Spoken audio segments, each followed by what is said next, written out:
This is the Sunday stream opening song because the other song is copyrighted. La la la la la la la la la la la. Oh, look, here comes Dog Cat Fox. Hi, Sky. Good morning, everyone, and welcome to the Sunday stream. The stream I do on Sundays because Sunday is the day to stream. On Sundays. Hope you're all doing well this morning. Quick programming note. Unfortunately, Chaos Eve, her power went out the other day, and I guess it only just recently came back up. But in the process of that, the internet also went out, and the internet was not back up in time for today's broadcast. So, as had been previously planned, at some point in the near future, I will have Chaos Eve on for presumably a TED Excellence, but something in the near future once the stars align. So unfortunately, not today, but there are days to come. So there's that. But thank you all for joining me this morning, this Sunday morning. Before I get into the whys, wherefores, and otherwise of what we're doing today, who's joining me on this beautiful Sunday morning? Shortline 614, Matt Barnes, Jaeger Pony, Chicago Mike, Raziel, Funtime Bats, Metal Murderer, Ken Elliott, Kiever Dam, Some Amnon Nation. Who else is here? Bridget, Pinkala, the Driving Ape Man, Arc 210, No Name, Ryan R, Tall Person, if I didn't already say so. Hello. Renovatio, Deco, Jeanette Hellis, Jeanette E. Hellis, Megan Ring. Good morning. Spud Gun. Oh boy, everybody's showing up now. Hello. So today's subject is actually derived from a joke I've made more than a few times on the streams regarding DEI consultants and how, after having marinated myself in the subject matter over the last 5 years or so, I could probably put a shingle out and call myself a DEI consultant if I just didn't have any personal integrity and wanted to contribute to a process that I think is inherently, what's a good word? Toxic. But either way, I was curious. I have been curious. What exactly would it take if I woke up one morning and decided, hey, I want to try to become, in actuality, a DEI consultant? And so I decided to look for a couple of videos that might educate me on this subject. And so I found two. So today's a double feature. The first video, as you can sort of see in the preview window there, is a single speaker talking to us about her advice on how to become a DEI consultant. The second video is a more polished, sort of produced interview with a professional DEI consultant on what she does or how she does it. I'm not quite sure. I didn't watch either one of them. Just an editing note. For all videos, I always check at the beginning and the end of the video to make sure there's not any like music cues or anything that don't need to be there that I can just remove for the sake of copyright and that kind of thing. And in the process of that, in this first video, our speaker spends a little bit of time at the beginning talking about, I think it was her YouTube channel or something like that. And at the very end, she's talking about how to contact her and things like that. So I just clipped those two pieces out as they didn't have anything to do with the presentation and I could take them out. So on the chance you want to watch the whole video in its entirety, links in the description to either one. So all that being said, a couple more hellos and then we'll get on to it. Listen to read. Good morning. Who else is here? I saw somebody else earlier. A friend of the show. Hello. I guess friend of the show is friend of the show. Johnny Hellcat. And Brett Ide, good morning. All right. Oh, Lexi Mads is here. Well, now I can start. Okay, so with all that as preamble, let's find out what it would take to become a DEI consultant. Now, a warning, this may be a very dry presentation. It may be very procedural. I don't know. I have no idea what it takes to be a consultant in the first place. I have some abstract ideas. I've dealt with consultants in business in the past, but actually becoming one, and specifically a DEI consultant, well, let's find out how we can all gain a career as a DEI consultant. I'll start off with a couple of seconds for sound test. You guys tell me if you can hear it, and then we will proceed. Hey, y'all. Jay Nice on the mic. Hey, Jay Nice, or Janice, as the case may be. You guys hear that all right? Let me know in the chat window. Let's see. Bubba Hotep, Pi Guy 07. Good morning. Good morning. This is Kyle. Good morning. Good morning to you. Good morning to you. We're all in our places with bright, shiny faces. Chapter Master Azrael. Sorry. Good morning. Brittany Holland. Hello. Sounds good, says Kiever Dam. I can hear it, says some nation. All right. So with all that being said, One Ton Hammer. Good morning. So for today's video, I wanted to address a question that I get often. Mhm. So for those of you who don't know, I am a diversity and inclusion consultant. Okay, real quick note. The jump cuts you see in here are hers, except for the very first one. That was the jump between her saying hello and then all the stuff that had nothing to do with anything, and then getting to the presentation. So when you see jump cuts, that's from here on out, that's all her. And of course, the video ends kind of suddenly and fades out kind of awkwardly because I took out the last bit. Anyway, just want to make sure we're all above board. So what that means is that companies will hire me Mhm. to come in Yes. and do keynote speeches, Okay. do workshops, Uh-huh. and do different talks on diversity and inclusion. Whoa! Brett Ide. Thank you so much.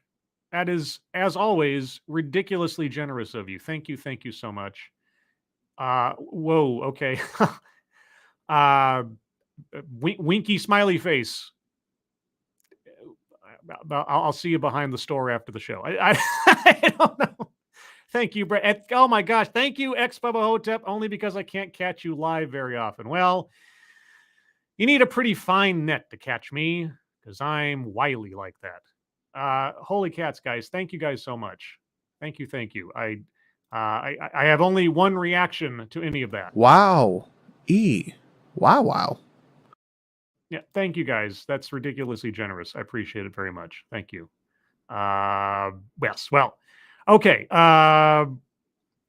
Getting my brain back to the subject, as tough as it is. So a DEI consultant, I'm just going off of what you're saying.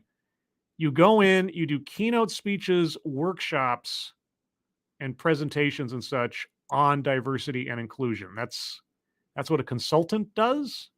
Because see, okay, I'm going to hold back on what my vision of a consultant is until I hear more from her, because my vision of what a DEI consultant would do is much different. But okay. I've been doing this formally for a year now. Okay. And I've been doing it informally for the last couple of years. So I would say the last 2 to 3 years. How can you be an informal DEI consultant? How does that work? But does that mean like you don't get paid? So I get questions frequently when I'm at speaking engagements and when I do talks or do workshops. And also for my students, I get questions about like, how do I get into diversity and inclusion? Yes. If I want to become a diversity and inclusion consultant like you and do like inclusion workshops, what do I have to do? So that's what I'm here to find out. I'm here to learn. I'm here to learn what a DEI consultant actually does and what it takes to get there. Like, do I have to have some kind of special training or certification, or is there like a sort of standard educational prerequisite, something like that? So the focus of this video is ways that you can get into diversity and inclusion consulting. Okay. So I want to point out that you do not need any sort of formal education to become a diversity and inclusion consultant.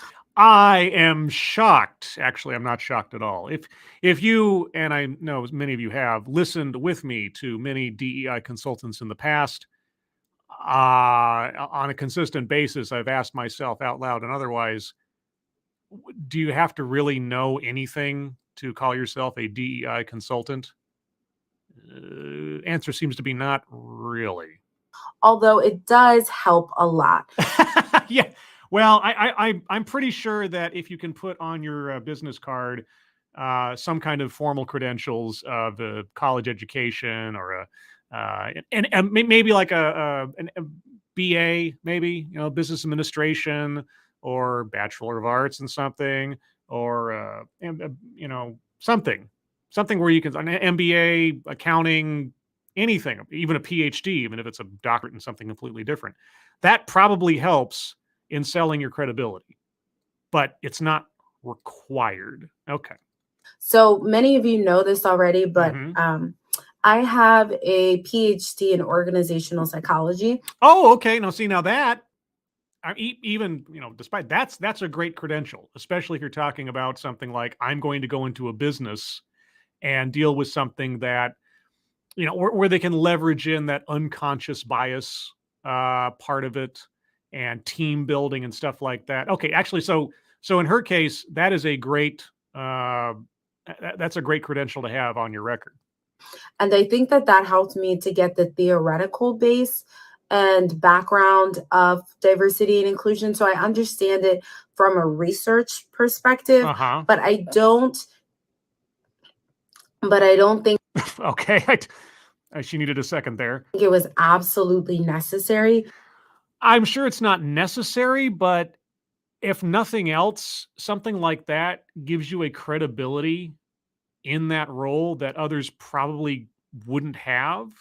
Organizational psychology. I mean, now I don't know exactly what goes into organizational psychology, but I used to say I have a PhD in organizational psychology. That opens up a door right there.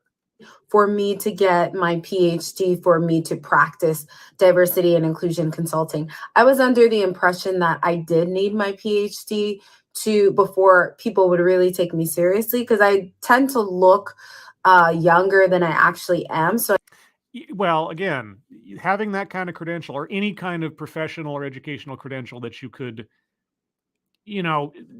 I mean, in your case, or in our speaker's case, that's kind of a 1-for-1. Organizational psychology, going into a business, dealing with people in psychology. It's perfect. But I can see many ways anybody could take your average college degree of any note and sort of jury rig that into being a credential towards DEI. I think I worried that I would come into organizations and managers would sort of look at me and be like, what does this 21-year-old girl know about consulting? Well, that would just be ageist. So I felt like that PhD would give me the credibility that I was seeking. So I guess first question that comes to mind, was this a chicken or eggs theory? Like, did she get the PhD in order to give credibility to a DEI career? Or was it just the case that she decided to pursue a DEI career and she already had the PhD? But now that I'm like a few years removed from my PhD, it's been 2 years now since my graduation and since I got my PhD. Okay, so you've been a professional DEI consultant for a year, but it's been 2 years since you got your PhD, but you were informally doing this for 2 years prior? Okay, so you were sort of doing it as you were getting your PhD, and now that you have it, all right. I realized that I didn't need to get a PhD, but it does definitely help. So I would say, I just wanted to put that out there. You don't need a PhD, but it helps. The first thing I would say is figure out like what specific area of diversity and inclusion you want to get into. ERGs. Oh man, I would love to start going in and figuring out ERGs for specific companies. I'd come up with cool names for them too. Make it sound all jazzy. Oh man, ERGs are my favorite. Because diversity and inclusion is very vast. There are different areas. Figure out what your specialties are going to be.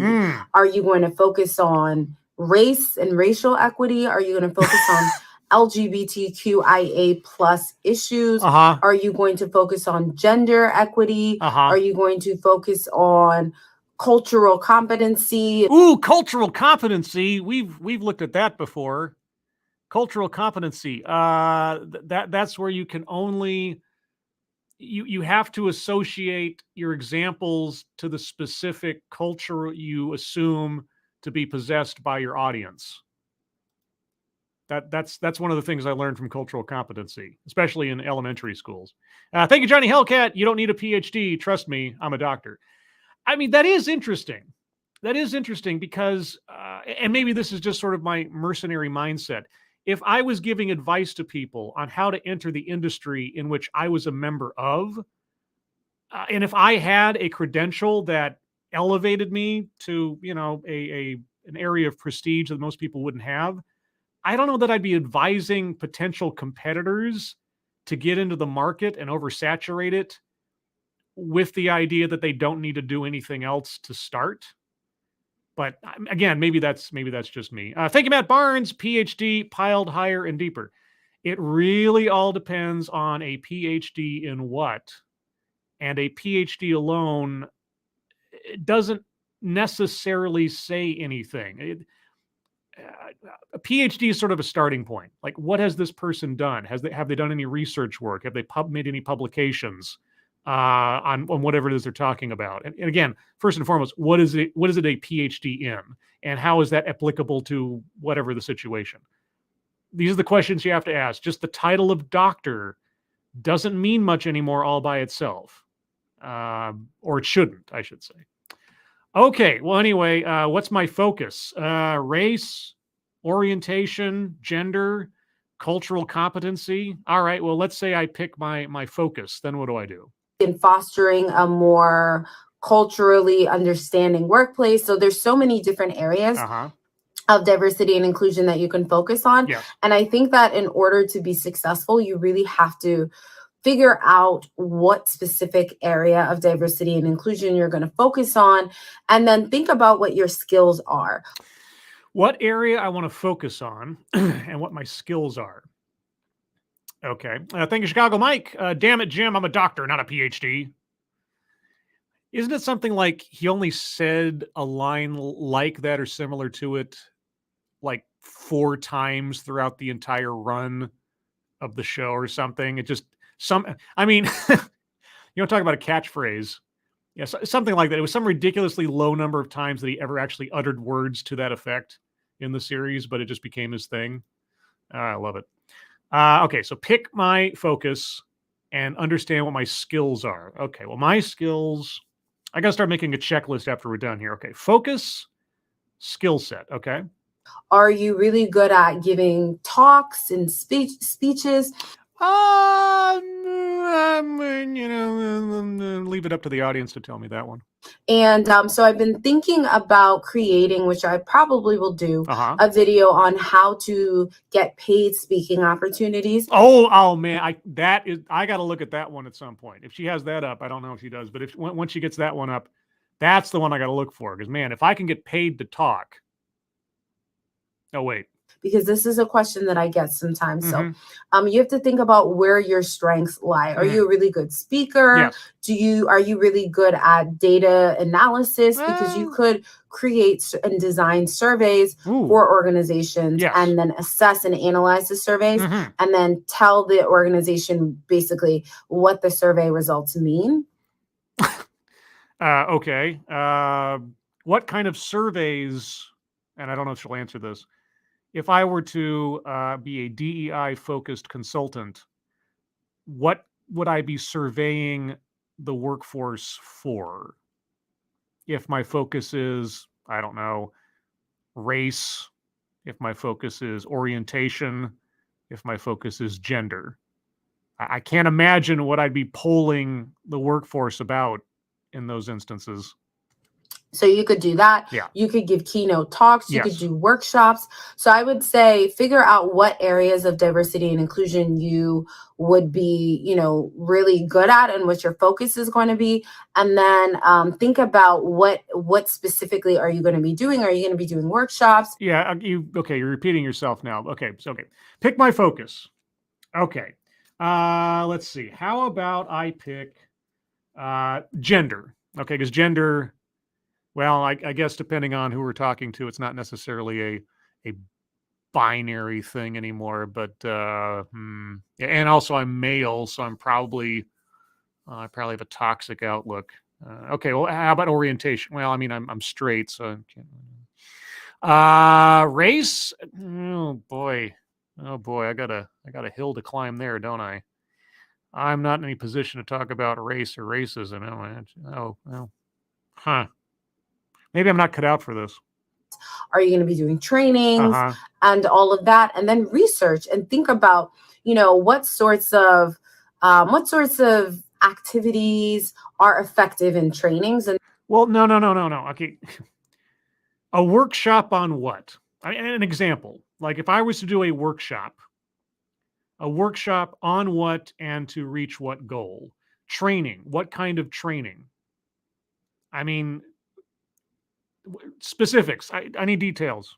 And there's a Harvard Business Review Yes. has so much data and so much really well-researched information that can help you as you're looking into like what sorts of activities or services you can offer. So I think that would be good. I do guest blogging because I really enjoy writing. Guest blogging? Okay, what does that entail? I got a feeling I'm not going to get many details out of this. Thank you, X-Bubba Hotep. As to the surveys, are you good at manipulating questions to get the answers you want?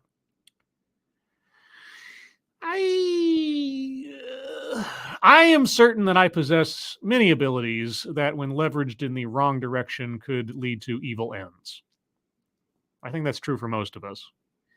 But yeah, I mean, I was hoping for something more informative. This is very surface level. Maybe she'll get to some details. I would hope that at some point she's going to give us an example of what she has done. Like, I decided to focus on X, and in this way, I did this in a workshop, or this is what I did for training, something. And so sometimes I'm asked to do guest blogging, but speaking is really like what I focus on and workshops. Yes. So I think you need to really flesh out like what specific services that you are going to offer. Okay, so pick my focus, figure out what my skills are, and then figure out what services I'm going to offer. Yeah, I mean, that sounds like sort of like the bare bones of building a business plan in general, or trying to market yourself in some way, shape, or form. Okay, but I mean, as pertains to DEI, aside from the focuses you listed, what skills would be helpful? Like speaking and writing? That seems to be the only ones that matter. Okay, or data analysis. Okay, what if I'm a data analysis guy, but I'm no good at speaking? So I offer what? Doing surveys, that kind of thing? I'm confused. And then the next thing I would say that's really, really critical and important is establishing a network. Yes. I make it a point to host these free events called the Diversity Dinner Dialogue, where I just invite people in specific cities to come out and talk about a specific diversity and inclusion related issue that their company is facing. Now that kind of aligns with what I would assume a consultant would do, but I'll get into that later. Also, I should note, I believe that this was recorded before the pandemic started, so I think she's quite literally speaking, living in the past when we actually could all like get together and do stuff. So just as a reference point for that. So I think that, throwing yourself into a network of diversity and inclusion professionals will help you to learn a lot. I learn so much when I host these events. And so I would say making sure you network, and Eventbrite is a great resource. Okay. Well, I mean, like I said before, I have been exposing myself to many different perspectives on DEI over the years. So I can't say I've networked. I think I've made real world contact with one or two individuals that I've either done videos on or ostensibly. There was I mean, not directly, but at least following on Twitter and stuff and exchanging some messages. Beat Chalette, if I'm saying her name correctly, it's been a long time. And then Julian, oh gosh, I forget his last name. Also starts with a P. Oh no, I'm sorry. Yeah, I've talked to him offline before too. But anyway, okay. So I've learned a lot about DEI from other DEI consultants. So I've got that step going for me. For looking up events that are being held related to diversity and inclusion. I would also suggest Meetup. There should be definitely meetup groups within your city that focus on diversity and inclusion. Sure. Also, look for opportunities within your workplace to take on diversity and inclusion related activities. Yeah, I'm sure there's nothing like going up to your boss and going like, I really think we need to focus on diversity, equity, and inclusion. What are they going to say? In this time, in this atmosphere, are they going to tell you no? Are they going to feel comfortable doing that? Yeah. If you work in HR, you could design a diversity and inclusion survey, and you can ask your manager if you can administer the survey or dispense it to the workplace. Hey, manager, I would like to dispense a survey about diversity, equity, inclusion to the workforce. You got a problem with that? Because if you do, I can always go to HR and tell them that you are against diversity, equity, and inclusion. You could create a diversity and inclusion training or workshop. To do what? I mean, specifically, come on, please give me an example. Like what's something you've done? Not to give away the secret sauce or anything, but come on, I need something. For your organization. So I would suggest figuring out ways to sort of infuse diversity and inclusion into your current role, wherever it is that you work. Okay. Can you give me some advice or an example on how I would do that? And another thing that I would do is that I would also look for opportunities, free, unpaid opportunities to really talk about diversity and inclusion. Oh, well, I talk about it all the time. Does that get me some kind of cred already? Years ago, I would give, and I still do now, I do like panels and speaking engagements. Panel discussions. Oh boy. And I typically tend to charge, but I do free speaking engagements where I talk about, specific areas of diversity and inclusion. Like specifics, like what?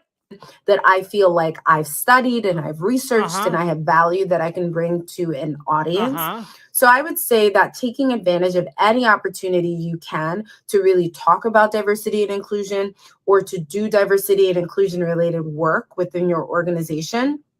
Okay, well, talking about it, at this stage of the game, I do it just about at least once a week, if not 2 or 3 times a month.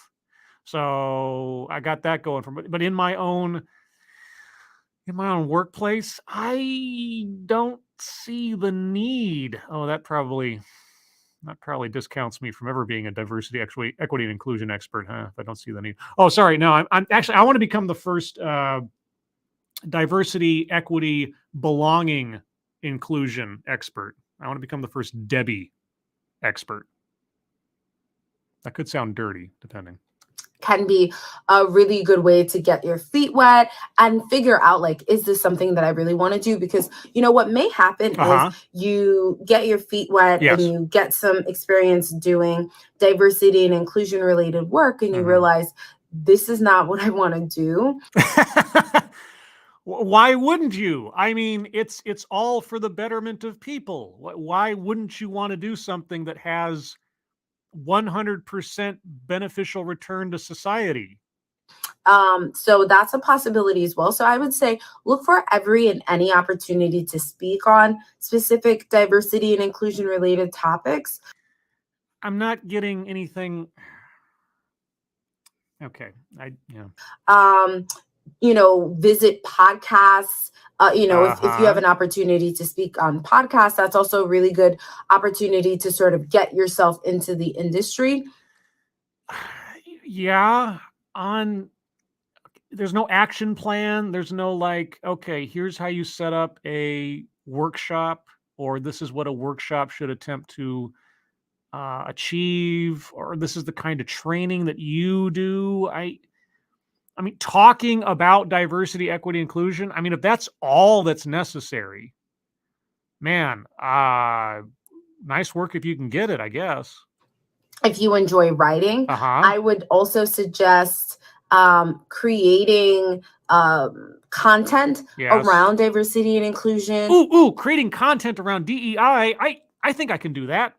Making sure you're on LinkedIn and you're connecting with diversity and inclusion professionals within your city. Can you have a LinkedIn profile that's effectively anonymous? Is there some kind of like I've never touched LinkedIn. So if I could set up a Scribe-Lite LinkedIn account and didn't have to worry about like giving away my driver's license number or something for verification, maybe I'll do that. So those are some ways that I would suggest you getting into the diversity and inclusion industry, if that's an industry that you're interested in. Yep. Okay, and I fade out there in the very awkward pause game because right after that, she just goes into contact information and stuff like that and has nothing to do with anything. Okay, so basically, if you're interested in DEI and want to talk about DEI, network in DEI, talk about DEI, you can get into DEI if that's something you want to get into. DEI. Okay, well, that was unfulfilling. Okay, well, before we get into the second part of our double feature, where I believe a professional diversity, equity, and inclusion consultant is being interviewed, here's, and I've said this before, so if I'm repeating it for those of you who heard this before, I apologize. But what I imagine a DEI consultant would do, just bare bones, right? Someone comes into a company, right, and they say to themselves and they say to the company, "Hi, I am a uninvolved, unattached, no emotional connection, no sentimentality third party to come in and do a look at your company, to examine your workforce, your workflow, your policies, and so on, and do an assessment of where there may be areas that can be improved in order to achieve a more desirable DEI outcome." Right? Coming like a professional with a big yellow legal pad and checklists and stuff, right? And then you'd go over and you'd say, okay, well, let's look at the makeup of your workforce. And you just do a survey. Obviously, if it's a really gigantic company, it's going to be more involved than that. But let's say it's just your standard, company with about 100 people working there. Okay, well, you can get them all into a conference room and just look upon them. And if you have some kind of metric by which you're measuring this stuff, it's pretty easy to tell. Okay. Spud Gun, do you watch the chat? Occasionally. When I'm not like staring off into space and pontificating wildly. Why? Did I miss something? What did I miss?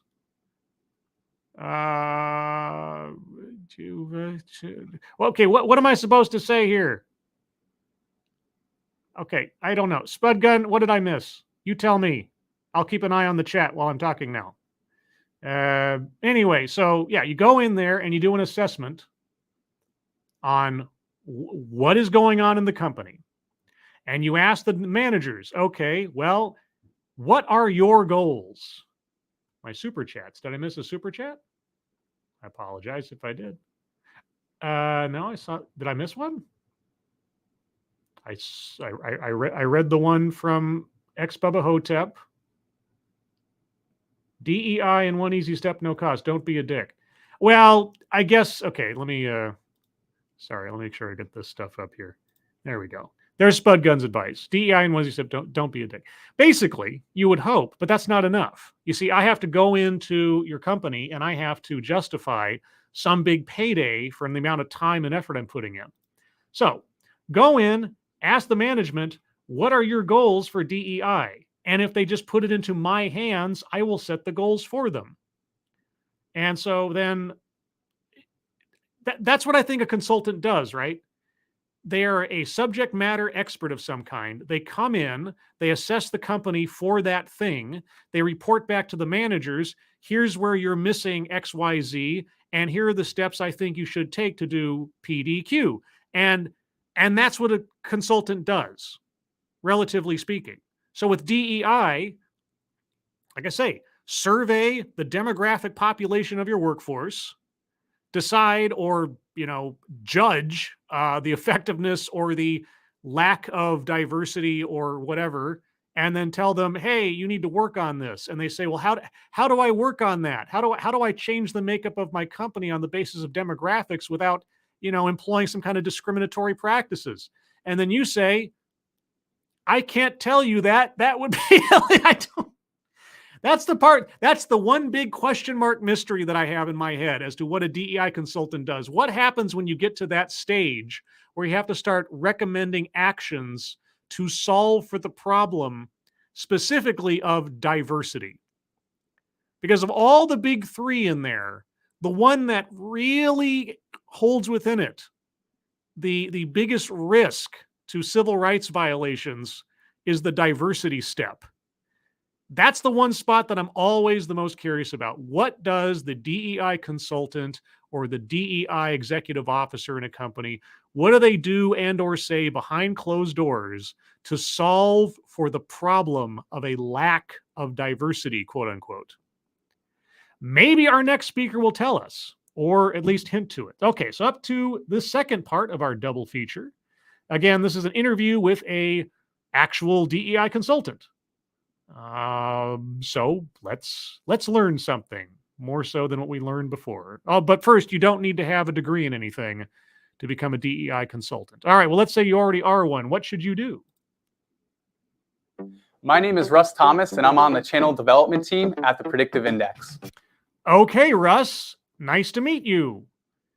At Predictive Index, I have no idea what that is, but that is a snappy shirt there you got, Russ. Oh boy. All right. Thank you, Point Curation. Hope everyone is having a nice morning. I hope you are as well, Point. Thank you so much. All right. Well, Russ, take us into it. Through my role, I had the pleasure of meeting this week's guest, and she is so incredible that I couldn't pass up the opportunity to talk to her further. For this episode, I sat down with Nicole Smart of Smart EDI Solutions. Ooh, now that is a great name to have last name Smart, and then put that in. That's great. Okay, EDI Solutions. Is that equity, diversity, and inclusion solutions? Or does it mean something else? We talk about her quest to advance the future of work by fostering diversity, equity, and inclusion initiatives, as well as the countless benefits of talent optimization. Talent optimization. Ooh, that sounds great. Talent optimization. How do you optimize talent? I hope you enjoy. I hope I enjoy too. Thank you, Russ. Consultant's Journey, Episode 7, Nicole Smart. All right. Nicole, thank you for taking some time to sit with us today. Thank you. It's a pleasure to be here. Awesome. I know you've had an impressive journey pivoting your career in sports and entertainment. I think you've worked for some organizations that people, unless they've lived under a rock, they've heard of. The NFL, the NCAA, the New York Jets, and then most recently the head of diversity for the Actors Equity Association. And if that Actors Equity Association. Okay. Wow. Okay. Well, I mean, in that case, we have a full-fledged expert here. I love it when I have an expert talking about what they do, because then I have more confidence that what I'm getting is as accurate a picture of what's actually going on as I'm liable to find. Okay. That weren't enough. Yeah. You are now the founder and president of Smart EDI Solutions. That I am. I know through our conversations that you pride yourself on providing consultative, strategic, and outside-the-box solutions really focused on diversity, equity, and inclusion. Yeah, okay.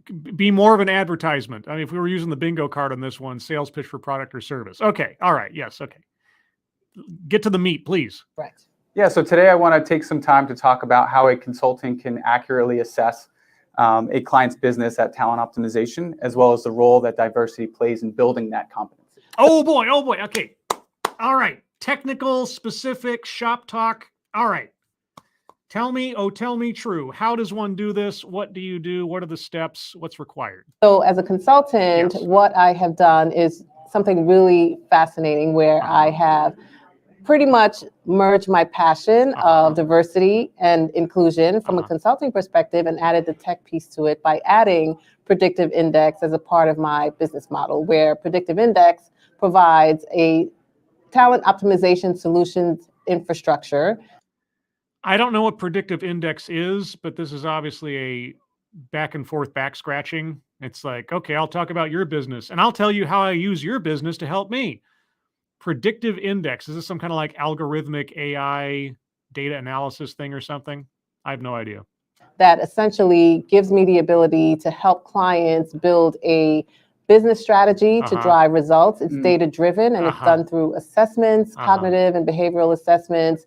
Cognitive and behavioral assessments. So surveys, right? Or are you like strapping employees into a chair and holding their eyes open while they watch movies and things? It's a very robust and dynamic infrastructure. Or Okay, I'm sorry. I'm just being so inundated with buzzwords and nonsense speak that I need a break every couple of seconds because it's a bit too much for this time in the morning.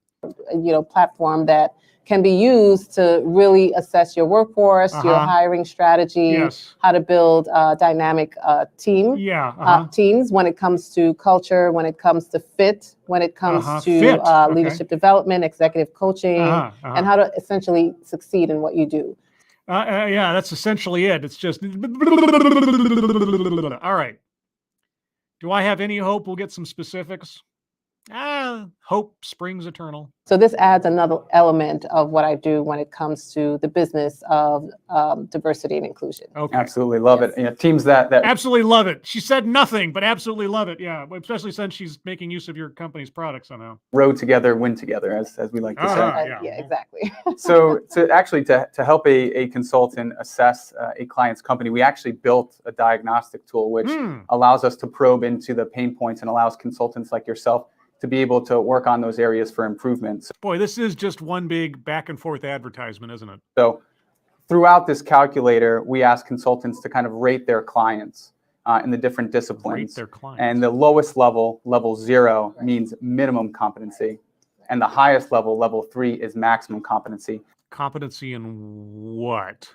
Now, when you begin your work with a client, how do you typically assess their company's culture and talent strategy? Yes. So okay. what used to happen is that I would do that manually, right? So now that I have the infrastructure through Predictive Index, I now have the robust tools to actually do that and actually. Well, okay. I'd prefer she tell us how she used to do it manually. What does that mean? Have someone take assessment or have teams take an assessment where it can push out anything from how to populate and make sure that you have the right people set in the right teams, how to. Okay, but the right people. What is a right person for a right team? What does that look like? I'm gonna be doing this the whole time, aren't I? To maximize your talent within the workforce. Are they, in the right department? And it's not in a space where, given the data-driven strategy, meant to pigeonhole anyone into a specific area, but to make sure that they're really in the position to succeed in what they do. Is it data-driven? Be, in a place to succeed in what they do. Yeah. So what I do, again, it used to be manual. Yeah. Now I have the platform and the infrastructure to really be able to have me do that. It cuts labor costs. You're repeating yourself. What do you do? How do you do it? I mean, credit to the interviewer. He at least asked, how do you do it? What do you do? What steps do you take? It is very strategic. Yeah. And drives growth and strategy for myself, my clients, and I'm very excited. Yeah. Absolutely nothing. Come on. Yeah.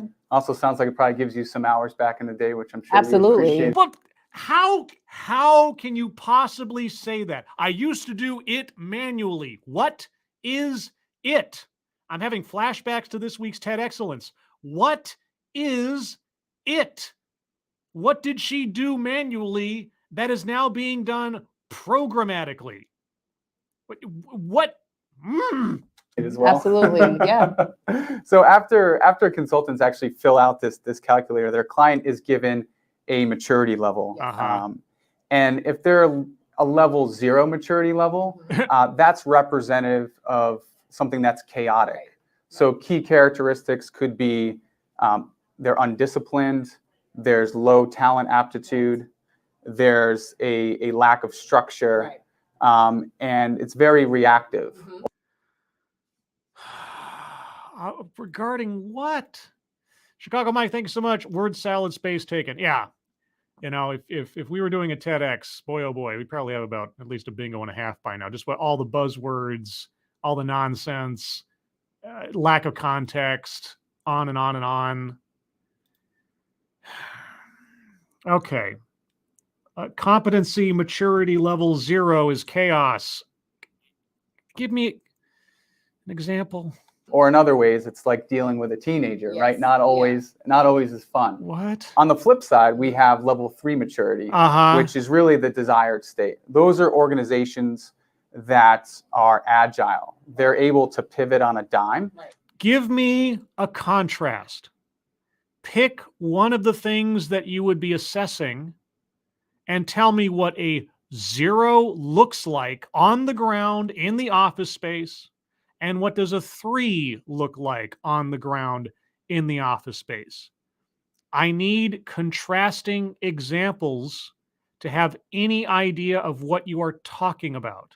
And able to navigate and change the people strategy, Oh my God. whatever the changing dynamics of that business structure are at the time. Uh-huh. And that allows them to kind of have a leg up on the competition. What, Now, are you asking her? Or are you just telling us? Is this an interview? No, it's not an interview. It's an advertisement. I had wanted something else for this show, I swear. Thank you, Ms. Tickletrunk. Here's a little reminder. While they try to sell us bags of air, that if you can't say what you do in a sentence or two, it's probably a scam. How many times have I just asked for the elevator pitch? You know, like, what do you do for a living? Right? There's almost no one on the planet who can't describe in at least 2 sentences, 30 seconds, the time between the first floor to the 7th floor. Describe what you do in the high level sense. Everybody can do that. And yet, I'm sure it's not unique, right? I'm sure it's not a unique situation, but time and time and time again, at least in my little sphere of the world, specifically with DEI consultants and or experts, they couldn't tell you what they do if they were given Godfather length of time, right? Like the length of time to watch The Godfather. And by the time they began to the time they ended, you probably still wouldn't have any idea what they're doing. I know most clients are perfect. Yes. Okay. Corporate humor. But have you experienced maybe an organization or two that you would describe as sort of that chaotic maturity level? And then on the flip side, has there been a client that has sort of gotten it and they're more of that optimized environment? Right. Okay. She's not going to give us an example. I'm almost 99% sure. She's going to say, yes, I've been in those situations, both of them. And one was tough and one was easier, but they all have their challenges. Something like that. Well, throughout my career, essentially, as I move into consultancy, I have seen both sides of the coin, right? Yeah. So at a chaotic level where, you know, you don't really have a lot of processes in place, there's low morale. Low morale. So are you a morale officer? There's a need for increased retention. There's an increase in turnover. And what happens is, you know, it's at a place where when you identify it as being chaotic, that's essentially what it is. So it makes the job hard. When you identify it being chaotic, that's essentially what it is. I've identified the object in front of me as a mug filled with water. Now that I have identified it as that, that's essentially what it is. Okay. Harder to actually go in and refine everything. How would you refine it? How would you refine it? What steps do you take? Give me even a hypothetical, please. Start from the leadership, you know, from the top down and figure out, okay, what's happening? Do these assessments, you know, why is this happening? You know, what are the strategies that you have in place? What are you doing to move forward? What are your short and your long-term goals? And yeah, what is a goal? What is, you come into a company that's chaotic. Okay, you've done this enough for long enough. You should have some common example, right? Right, because I mean, human beings ultimately all operate on some a very limited number of motivators and situations and reactions and so on and emotions. Okay, there has to be has to be one example you can give that is generic, that you see all the time in companies, where you could say, a lot of companies have X, right? Without giving away all of your secrets and everything else. You could say this without too much danger.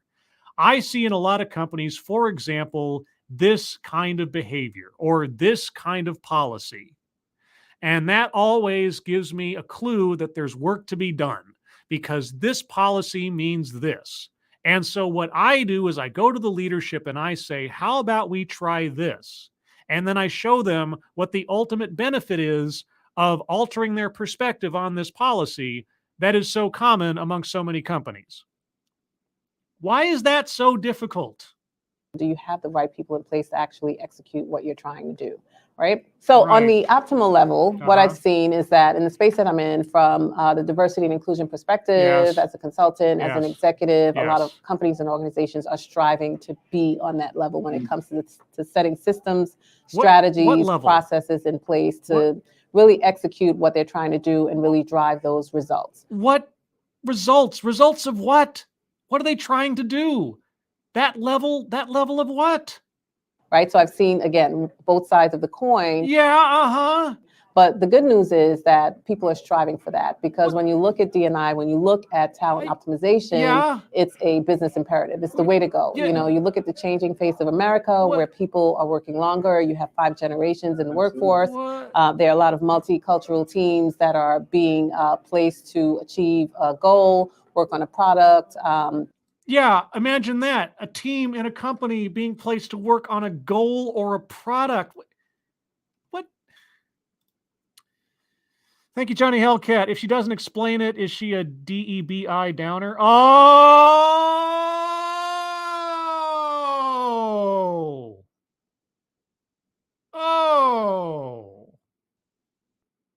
Wowee.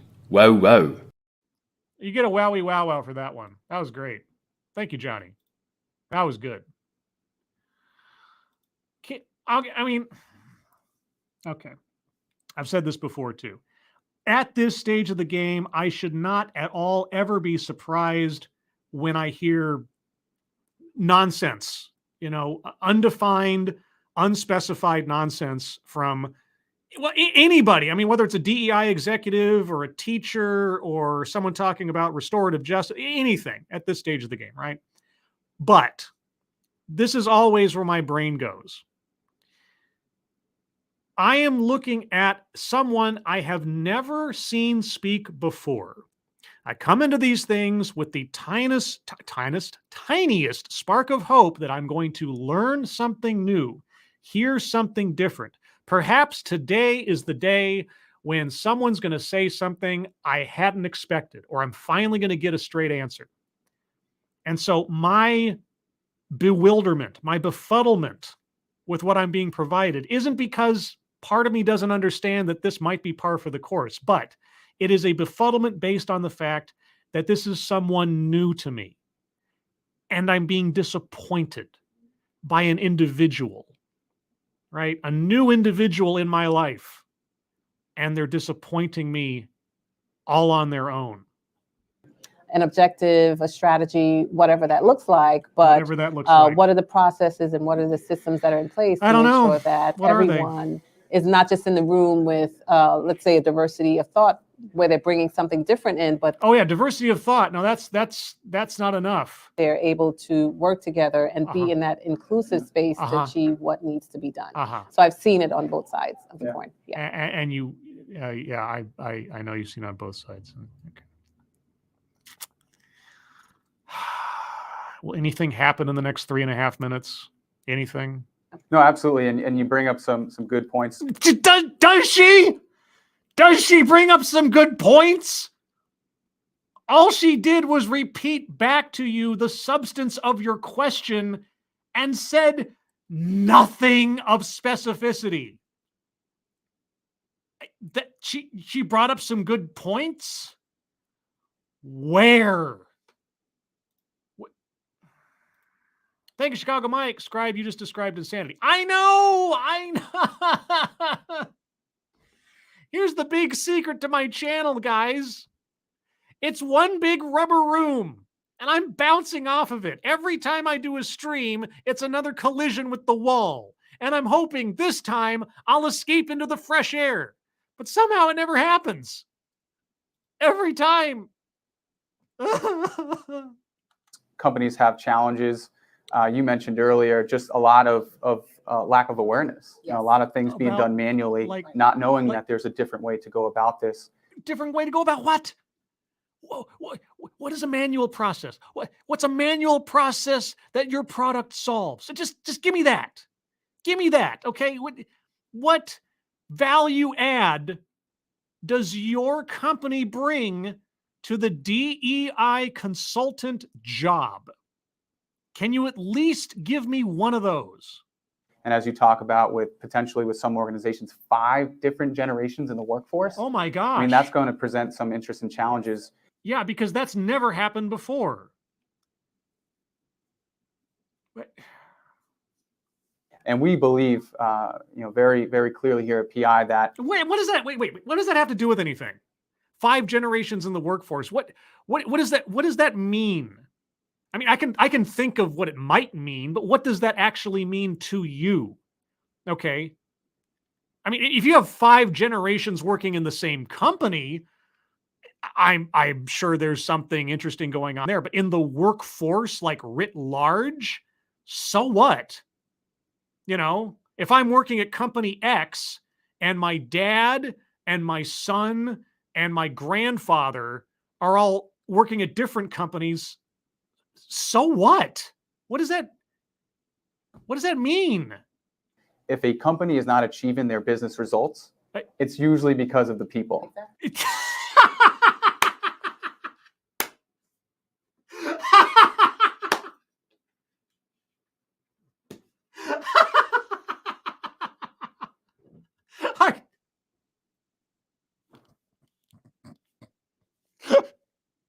I'm sorry. Everything else is caught up with me at that moment. If a company's not achieving its business result, it's probably due to the people. I think I've said this before. I need to get a stinger clip of Nicolas Cage's face. Right? You don't say. Oh. Right. A lot of companies were focusing on process technology, but what sits behind those? Algorithms, surveys, DEI consultants? Exactly. People. Oh, is it people? And here I thought it was synthesoids the whole time. Well, golly gee whiz. Thanks for that insight, Russ. I never would have imagined that people were behind the success of a business. Exactly. Right. So once a consultant is able to get the results from the maturity model, what results? We're able to set a target level, and then we're able to plan sort of what the next steps are. Well, apparently the target level is either 3 or nothing, because we're either at 0, where everything's in chaos, or we're at 3, where everybody's perfect. So I guess the target is 3, right? What else could the target be, Russ? I don't even know what we're talking about. Chicago Mike, is this a satire? It feels like it, doesn't it? I mean, in all honesty, it really does feel like if I didn't know that this is being produced by an actual company with an actual product, highlighting an actual diversity consultant with her own business and career, you could almost look at this and say, imagine the most like boilerplate, nonsensical corporate promotional video you can think of 2 people talking across a table about corporate stuff. And you probably wouldn't be able to script something this perfect, right? But it'd be exactly the same. This is practically a joke at this stage of the game. So in your engagements, how do you pull together a successful talent strategy while not losing sight of diversity initiatives? What does that mean? Okay, he asked you a how. How do you pull together a talent pool strategy? diversity something something. Thank you, Mr. Tickletrunk. Ryan R. made a joke, but he's a genius. You get rid of the people and your business can never fail. Yeah, I just runs off into the wilderness shouting gibberish. I have no idea where we are right now. You know, I mean, I understand that the corporate world, and I've been there briefly, an actual corporate world, but at this level, I wonder if even they take themselves any seriously, or at all seriously, I should say, in situations like this, right? I mean, you got two people sitting across from each other who either, there's a couple of possibilities, but the two that come to mind is either A, neither of them have any idea what to say and no idea what they're talking about, or B, they are consciously avoiding giving specifics for some reason.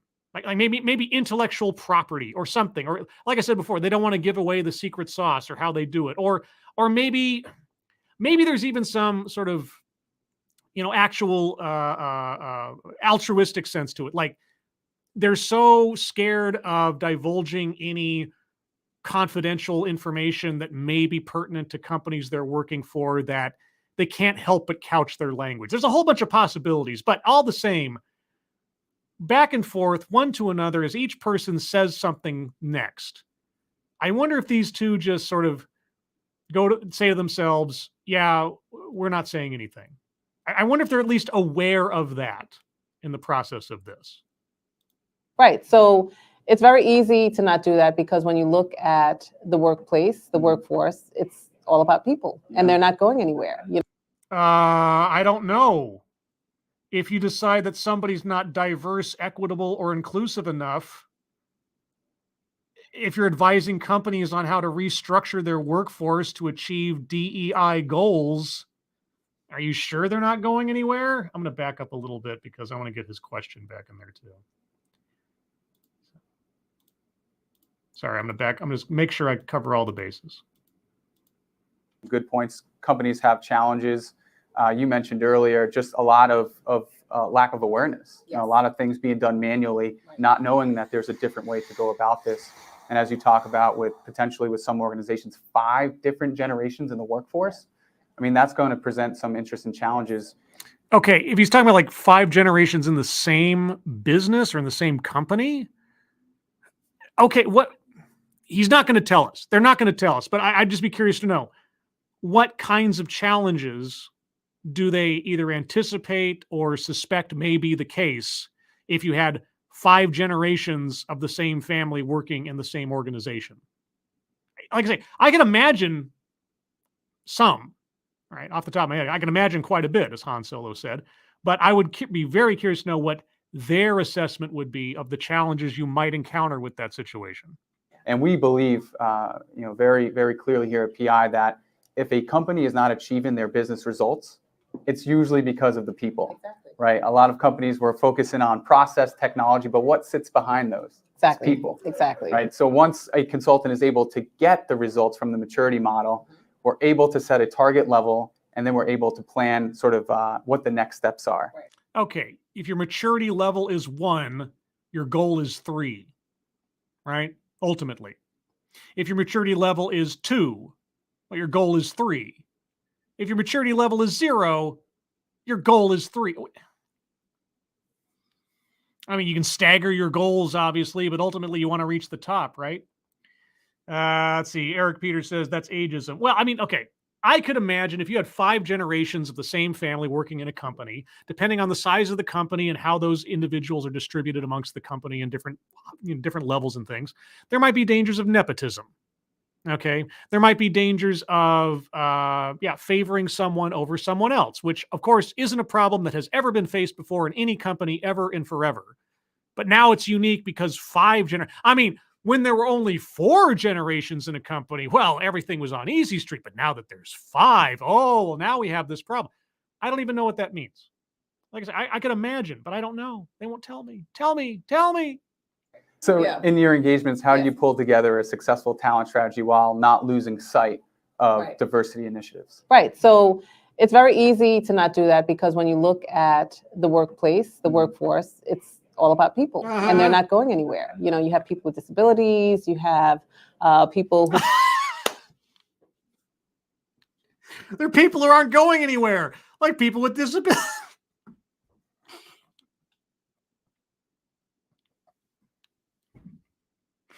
I mean, okay. I'm sorry. I can't. That's, really. That just taken out of context, that by itself is just hilarious. Place, the workforce, it's all about people and they're not going anywhere. You know, you have people with disabilities, you have people who identify within LGBTQ community, non-binary, we have gender pronouns right now. So it's... Okay, you mean not going anywhere, like you can't dismiss them off this plane of existence kind of thing? Is that what you mean? Because that's what it sounds like you're saying. So people with disabilities, LGBTQIA, they're not going anywhere. So you just have to put up with it like that. That's what it sounded like she was saying. Or is that just me? It's important for organizations where when you're looking at the demographics of our country, regardless of race, age, gender. No. The demographics of our country, regardless of race, age, gender. Yeah. Socioeconomic status, education status. Yeah, there are a lot of demographics. You're right. There are a lot of categorizations you can give to people. That you're really meeting the needs of the people that are in the community and you're representing them within the organization, regardless of what business that you're in. My business workforce needs to represent the community I'm operating in. So wherever my storefront is, wherever my office complex is, I need to have a one-to-one demographic match in my workforce as compared to the population of the people who live around my headquarters. So a quota system, because there's really only one path to achieving that particular goal, if that's your metric, right? So what I do is ensure that there are certain processes in place. Like? For example, employee resource groups. ERGs, yay! ERGs, the quickest, easiest go-to. Hey, everybody, we're going to make special clubs inside the company, and we're going to divvy you up on the basis of, completely arbitrary elements of your makeup that just mean that you guys get to birds of a feather flock together, and that makes us feel like we're doing something productive. ERGs. Man, I tell you what, so far I feel like I am ready to take on the DEI consultation initiative. I tell you what. Thank you, Chicago Mike. The workforce is about people. Thanks. I thought it was about cats. Well, Chicago Mike. A, do you run a pet store? Or B, do you run a cat meme TikTok? Because in that case, it could be so. Where, it's a voluntary-led group. A voluntary-led group. Hey, everybody, the company's instituting ERGs, employee resource groups. We have the LGBTQIA plus group. We have the African American group. We have the East Asian group. We have the veterans group. We have the single parents group. Feel free to join anyone where you think you fit. But if you don't participate, you're really not giving us any reason to think you're in on the DEI initiative. So, but it's totally voluntary. That's all it is. Where members within an organization can come together. There can be a women's initiative. Actually, in my last role, I was able to be successful in implementing that, where employees were able to get together, but understand that when you introduce these new processes in place, it takes some time for these cultural shifts to happen, right? Putting all the women in one group together in a women's initiative. Okay, well, all right. I know she's not going to tell us, but okay. you were successful in getting a women's initiative going in this client you were working for. Why was there a time needed to transition this cultural shift? Why was it a cultural shift? And did you also, for the sake of equity, create a men's initiative? Did you?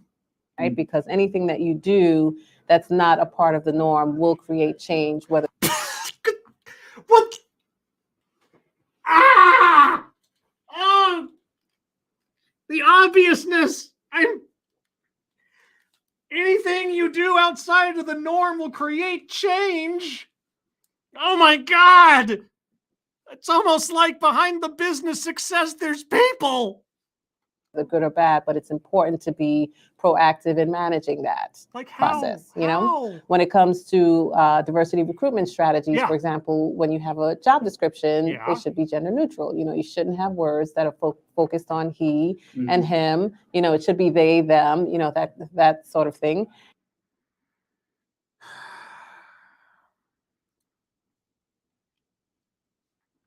Uh-huh. And essentially just really driving the needle to move forward and be progressive in the way that you think about people in the workplace.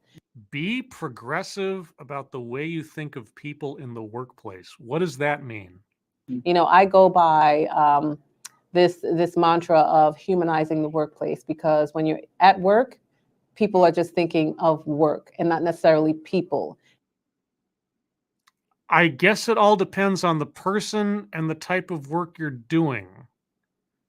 And when you drill down from a diversity and inclusion perspective, you want to think identity, you want to think, you know, race, you know, gender, and not really put that at the forefront, but really see people for who they are. No. Wait. Nope.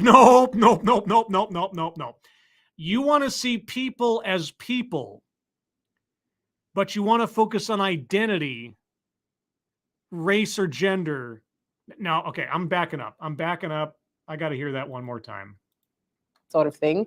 And essentially just really driving the needle to move forward and be progressive in the way that you think about people in the workplace. Okay, be progressive about the way I think about people in the workplace. You know, I go by this mantra of humanizing the workplace. Humanizing the workplace. Because when you're at work, people are just thinking of work and not necessarily people. Okay, so just thinking about work isn't good. You must also think about people, humanizing people. And when you drill down from a diversity and inclusion perspective, you want to think identity. You want to think identity. You want to think, you know, race, you know, gender. You want to think race and gender, identity, people, humanizing. Not really put that at the forefront. No. Don't put that at the forefront, even though that's the very first things you say. You just put it at the forefront. I mean, you may have to backtrack that now, because obviously that suggests some very illegal practices that may be taking place in your constituent clients, if that's what you're suggesting and advising them to take into account when humanizing people. No, you put those at the forefront just now. But here's the thing. Whether they're at the forefront or the very last thing you consider, either way, that is racial and or sexual discrimination. That's the funny thing about discriminating on the basis of non-meritorious aspects. Whether it's at the front of the pipeline or the very end of the pipeline, if it's there, it's wrong. Thank you, Mr. Tickle Trunk. Okay, so 2 + 2 = people. Got it. Yeah. Did you know that business success is reliant on people? Okay, not that those are at the forefront, right? this mantra of humanizing the workplace, because when you're at work, people are just thinking of work and not necessarily people. And when you drill down from a diversity and inclusion perspective, you want to think identity, you want to think, race, gender, and not really put that at the forefront, but really see people for who they are. No. That is not a who they are thing. What does someone's race say about who someone is? What does someone's gender say about who someone is? How is someone's race a reflection of someone's character? How is someone's gender a reflection of someone's character? Race is an identity if you're a racist, and sex is an identity if you're a sexist. If you're going to assume to know something about a person simply on the basis of their race or their gender, you are in the wrong side of history, as they say. But those aren't at the forefront. No. You want to know about who they are. You don't care about who. That had nothing to do with who. That had everything to do with what. Come on. Embrace their cultures. Their culture? Oh, okay. Well, tell me, what culture is inherently tied to race? What culture is inherently tied to gender? I'm dying to know. Like, you can look at Russ right now, and you know about him. Right? You can tell something about his culture. Okay, I'd love to hear it. I would love to hear our DEI consultant expert assess some random person on the street just by looking at them, just knowing their skin color and their genitals. I'd love to know. That's great. Tell me more about how you assess people professionally, in a company, in America, under Title VII of the 1964 Civil Rights Act. Please. Celebrate diversity, and then we'll be in a better place to move forward. Absolutely. And I couldn't agree more. Of course you couldn't agree more, Russ, because she didn't say anything of substance, except for that last bit. It's always like, burying the lead. It's always off on A12 of the newspaper, right? Where you finally get down to, if you ask enough questions, eventually someone's going to say something indicative of how they actually operate. In many cases, again, it starts with that awareness as early in the process as setting a public-facing job description. Exactly. So I couldn't agree anymore. And there's so much to learn from having strength through diversity with an organization. Right. Oh my God. And I could talk to you for hours about this. I honestly wish you would. I honestly wish you would, because at some point, maybe you would chip away more at the nonsense and BS, and she'd actually start having to give some kind of answers of substance, or substantive, irate bear, like I like to say. But my producer's telling me that we need to wrap up. We need to wrap up, and she's very glad to get out of this before she has to say anything else, I'm sure. I've really enjoyed learning from you, and I look forward to our conversations in the future. And to those watching, if you're interested in measuring the engagement of your client's organization, click on the link below to access our maturity model. Boy, I can't wait to find out the maturity model of assessing people on the basis of their race and gender. That has got to be pretty high on the maturity model, doesn't it? Doesn't it? Yeah. That reminded me of the TEDx I did a long time ago with Ibram X. Kendi, the author of How to Be Anti-Racist. And he was being interviewed. And for those of you that have seen it, you already know what I'm talking about. But for those of you that haven't, you can look it up. He was being asked to define anti-racism. And there were two ladies interviewing him. And they asked him to define it. And he gave this veritable, word wall of an answer that just went on and on and on. And then finally he stops, and then they ask again, okay, but could you, and he gives another word wall. And on the third attempt, and bless them for keeping on him, they finally say, okay, what does it mean And he whittles it down to there's no such thing as being not racist. You're either racist or anti-racist. And anti-racism, racism, being a racist and saying you're not is being in denial. And anti-racism is confession. And that is the elevator pitch, 2-sentence whittling down of that entire idea. Everything else is built around that core precept, right?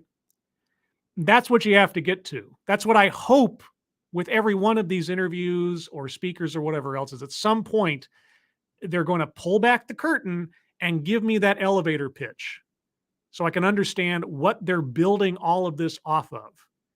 And for a very brief second there, I think that's what our speaker was doing, because that was as specific and not couched language as you could possibly imagine.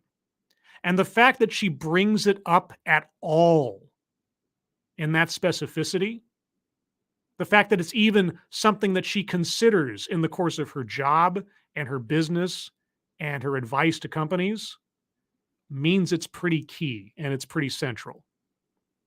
This is how we humanize people. It's about knowing who they are. It's not about putting race and gender at the forefront. No. I mean, it's okay. So, do I feel any more or less prepared to become a DEI expert or a DEI consultant? Have I learned what it takes? What steps I need to enact in order to become a DEI consultant? Yeah. Just say that you are one and regurgitate the rhetoric. That's it, apparently. Sound like you know what you're talking about. Because honestly, a DEI initiative or a DEI consultant, as far as I can tell, and I've gone through a lot of these now, as far as I can tell, the utility to hiring a DEI consultant is for a company to be able to say that they did so. Is for a company to be able to say to their investors, to their employees, to the public at large, we are a company that takes diversity, equity, and inclusion seriously in order to avoid criticism, in order to insulate themselves from the legal liability of at-work discrimination. Oh, we don't discriminate. We have a robust DEI initiative going on. Look at our ERGs. It really is all ultimately window dressing. And you just have to say that you are the solution. And the company just has to bring you on and say that they brought on a solution. And you can do all the keynote speaking and all the workshops that you want and all the ERG split ups that you want. They just need to have that checkbox on their quarterly report. So yeah, anybody can be a DEI consultant. Our first speaker basically told us that. And honestly, I believe her. After listening to so many of them, I absolutely believe her. No credentials are necessary. No real expertise or education is necessary. You can learn as you go, make it up as you go along. And as long as you say you are one, you are one. Because how does one define what a diversity and equity and inclusion consultant does? You do. Like I say, nice work if you can get it. And nice work if you can set aside what you're ultimately going to have to sacrifice of, your personal integrity and skirting the law in the process of what you may be end up advising companies to do. But anyway, that was my attempt to educate myself and perhaps you on how to become a DEI consultant and what they do. So there you go. I'll take a minute or two here for any other comments you guys may have, and then we'll wrap up for the day. Ryan R., when I start my DEI consulting business, I will change my name legally to Ibram X. Candy. Oh, boy. Bishop, everyone is a racist because xenophobia is an inherent trait in all mammals. Yes, exactly. Exactly. And did you know that children as young as the age of 3 start recognizing difference in things? That's why you have to get them early and teach them about race so they do not automatically start making assumptions about people. Because obviously, simply being able to assess that things have differences mean automatically that that's racism in the making. I'm just throwing it out there because I heard that again the other day on a completely different video or something where someone was like, kids as early as the age of 3 and 4 start noticing difference. And so it's really important that we start talking to them at a young age about race and racism. Yeah, because noticing difference and assessing the value of something on the basis of difference, or people specifically, that's what happens at age 3 and 4. Don't you know? Renovescio, if I was in a shipwreck and in a life raft with lots of room left and saw Russ swimming toward me, I'd prod him off with a stick while throwing meaty rations into the water to attract the sharks. No. No. I'm sure Russ is a very nice person. I'm sure Russ is a very productive person. Russ doesn't make a whole lot of sense in his gratitude for answers that don't answer questions. But no, just to be clear, I've said it before, rarely is the time that I think anybody that I look at on these things is inherently a bad person. 9 times out of 10, it is someone who honestly believes in their heart of hearts they're doing something good, right? And they don't mean harm. They don't think that they're doing harm. That may or may not be the case depending on the circumstances. But I don't think that these the people that I look at are bad people. I disagree with them oftentimes. I may have questions they never answer. But at the end of the day, they're just people doing the thing that they do, And I think a lot of the times people that fall into a career or a line of work or a profession where they are rewarded for what on the outside seems like absolute nonsense, you might start to believe your own press. You might start to believe you have the answers. Right? So I don't know what the situation is with Russ or with, was it Nicole? I think it was Nicole, right? Yes. Either way, I'm sure that they're fine people. No mean anybody any harm. I don't want anybody to be hurt. I just wish that, they'd stop for a second and think about exactly what they're saying or not saying. And there was that one moment. There's that one moment where Miss Smart, because I'm blanking on the first name right now. I think it was Nicole, but Miss Smart, where she said race and gender. And then you saw her eyes blink a little bit. And she was like, not that we consider those at the forefront. Right? Like a little bit of the truth came out, and then she had to, sort of cover herself, backpedal a little bit, because she realized what she was saying. She realized what she was implying. That tells me that she has some cognizance of what might be wrong with what she's doing. Now, whether she has a problem with that on a moral level, I don't know, but she's obviously aware that saying something like that treads the line. That's the part that was the most interesting to me in that entire presentation. So, let's see. Anything else? Lexi Mads, it's calculated BS when companies get involved. They couldn't care less. Yeah, I know. I shouldn't expect anything else at this stage of the game. But like once in a while, somebody says something. Just like, again, if you haven't already seen it on my channel, click on the magnifying glass and look up unfiltered diversity or something to that effect. And one of the first videos that come up will be a guy standing on a stage with like gray hair and glasses in front of like a blue screen. Watch that video if you want to see a corporate executive with all of the curtains drawn back. It can happen. It has happened, and it'll happen again. And maybe we'll see it on one of these Sunday shows. But until then, we just kind of have to wade through stuff and try to pick out the pieces to get to the truth or implications thereof. Anyway, with that, everyone, I'm going to call it here. I hope you've learned something either in the content or the negative space of what was presented today. If you'd like to hear more from me, well, I have a whole channel full of this stuff.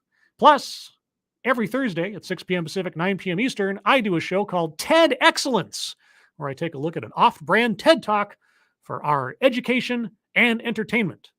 I call it an odd way to spend a Thursday night. But with that, everyone, again, thank you guys so much for joining me. You guys are the greatest audience in the world. Moderators, thank you for keeping an eye on things. Even though everyone here is so well behaved, you have very little to do unless they're a Russian bot or something. Everyone who donated, as always, thank you so much for your generosity. I do not know how to express how grateful I am for it and how much I appreciate it. And rest assured, as I am able, I pay it forward as much as I can. So thank you guys so much for that. Hope you guys all have a good rest of your Sunday, rest of your weekend. I hope the rest of the week oncoming is good for you.